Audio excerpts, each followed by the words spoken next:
আপনারা জানেন কি মৃত্যুর আগে সবাইকে এই 4 চিঠি পাঠান যমরাজ। আমরা হয়তোবা এই বিষয়ে কখনো খেয়াল রাখি না, কিন্তু যার জন্ম আছে তার মৃত্যু অবধারিত। তাই আমরা মৃত্যুকে কখনো এড়িয়ে যেতে পারব না। আজকে আপনাদের মাঝে মৃত্যুর আগে যমরাজ যে তার চিঠি আমাদের কাছে পাঠিয়ে দেন এই বিষয়ে বিস্তারিত আলোচনা করব। খেয়াল রাখুন, হিন্দু শাস্ত্র অনুযায়ী মৃত্যুর দেবতা হলেন যমরাজ। তাকে সবাই ভয় পান। মৃত্যুমুখে দাঁড়িয়ে থাকা ব্যক্তিকে নিতে আসেন তার পাঠানো অনুচর যমদূতেরা। পুরাণ অনুসারে আমাদের সবাইকেই মৃত্যুর আগে 4টি করে চিঠি পাঠান স্বয়ং যমরাজ। তার যে এই পৃথিবী থেকে যাওয়ার সময় এসে গিয়েছে তারই সতর্কবার্তা হিসেবে এই চিঠিগুলি পাঠান তিনি। জানুন পুরাণের এই অবাক করা গল্পের কথা। আপনার মনের গোপন ইচ্ছে কি? কোটিপতি হওয়া, সেরা স্পোর্টস কারের মালিক হওয়া, মিলস অ্যান্ড বুনস মার্কা রোম্যান্স খুঁজে পাওয়া বা নিজের মৃত্যু সম্পর্কে আগেভাগেই জানতে পারা। বাকি ইচ্ছে পূরণ হবে কিনা তার গ্যারান্টি না থাকলেও এটা নিশ্চিত যে আপনি আপনার মৃত্যু সম্পর্কে আগেই জানতে পারবেন। হ্যাঁ, জানা যায়। প্রতিটি মানুষ জানতে পারেন। জীবনের স্বাভাবিক মৃত্যু আসার বেশি কিছুদিন আগে থেকেই তার সম্পর্কে জানতে পারা যায়। অন্তত হিন্দু পুরাণ মতে এমনটাই দাবি করা হয়েছে। হিন্দু শাস্ত্রে মৃত্যুর দেবতা যমরাজ, দক্ষিণ ভারতে তাকে লোকপালও বলা হয়ে থাকে। পুরাণ মতে এই পৃথিবীতে তারই প্রথম মৃত্যু হয়। তারপর শিবের আশীর্বাদে তিনি মৃত্যুর দেবতা হিসেবে উন্নীত হন। হিন্দু শাস্ত্রে বিশ্বাস করা হয় যে মৃত্যুর ঠিক আগে যমদূতেরা পৃথিবীকে বিদায় জানানোর মুখে দাঁড়িয়ে থাকা আত্মাকে নিতে আসে। তারপর জীবদ্দশায় তার কর্মফল অনুসারে তাকে স্বর্গ বা নরকে নিক্ষেপ করেন স্বয়ং যমরাজ। কিন্তু তার আগে যমরাজ প্রত্যেককে 4টে করে চিঠি পাঠান। এই 4 চিঠি তার পৃথিবী ছাড়া প্রস্তুতির বার্তা হিসেবে পাঠানো হয়। কিন্তু আমরা বেশিরভাগই এই 4 চিঠিকে চিনতে পারি না।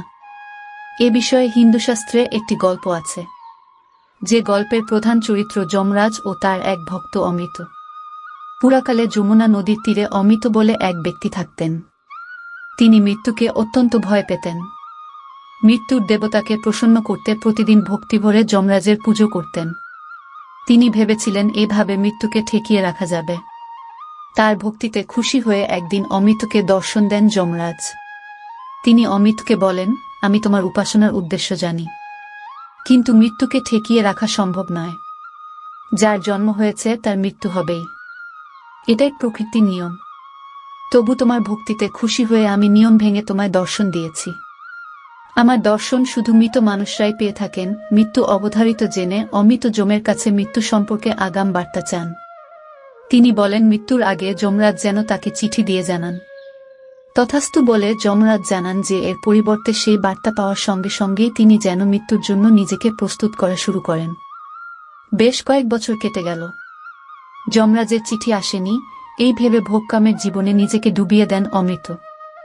তার চুল পাকতে শুরু করল, কিন্তু যমের চিঠি তো আসেনি। নিজের পঙ্কিল জীবনে নিমজ্জিত রইলেন তিনি।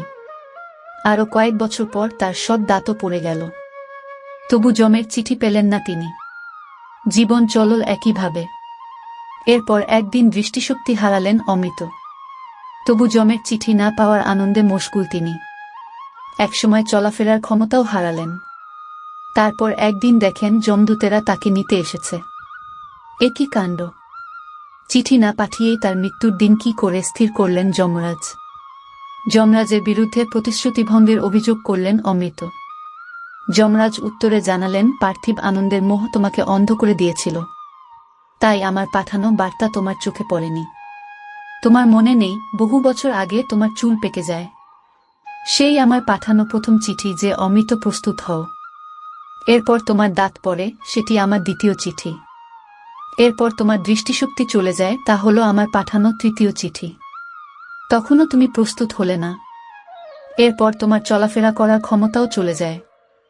আমার সেই চিঠিও তোমার চোখে পড়ল না। যমরাজের এই 4 চিঠি আমরা সবাই পাই, কিন্তু অমৃতের মতোই তা আমাদের চোখে পড়ে না।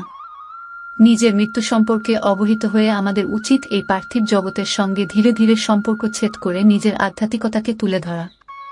কারণ মৃত্যুকে কখনো এড়িয়ে যাওয়া যাবে না। তাই আমাদেরকে সব সময় ভালো কাজ করতে হবে এবং ভগবান শ্রীকৃষ্ণের আরাধনা করতে হবে। সবাইকে হরে কৃষ্ণ জানিয়ে ভিডিওটি এখানে শেষ করলাম। ভিডিওটি যদি ভালো লেগে থাকে তাহলে অবশ্যই এই চ্যানেলটিতে শেয়ার, লাইক, কমেন্ট ও সাবস্ক্রাইব করে আমাদের পাশে থাকবেন। জয় হোক সনাতন ধর্মের। 4